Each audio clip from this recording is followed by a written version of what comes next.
so process चाहिँ कस्तो हुँदो रहेछ किनभने कतिपय अब हाम्रो स्टुडेन्ट बाहेकहरूले चाहिँ जब प्रोभाइड हुन्छ तर कसरी प्रोभाइड हुन्छ भनेर थाहा हुँदैन नि त सो हजुरले त यताको जब स्टेन्स एक्सपिरियन्स गरेर अहिले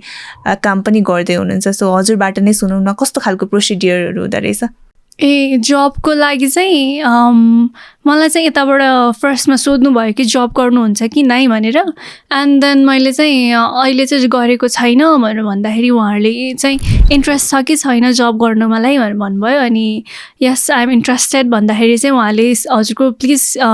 रिभाइज सिभीहरू पठाइदिनु भनेर भन्नुभयो एन्ड सिभी पठाउनको लागि पनि के चाहिने हो कसरी बनाउनुपर्छ त्यो सबै सिकाउनु हुँदो रहेछ एन्ड त्यसरी नै मैले सिभी चाहिँ पठाएँ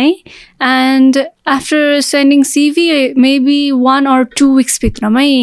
जब प्लेसमेन्ट गरिदिनु भयो सो सोच्नु भएको थियो तपाईँले अगाडि 1-2 विक्समा नै जब प्लेसमेन्ट हुन्छ भनेर जब प्लेसमेन्ट हुन्छ भनेर चाहिँ थाहा थियो बट अब यति चाँडो हुन्छ भनेर चाहिँ एक्सपेक्ट गरेको थिएन Broadway Infosys since 2008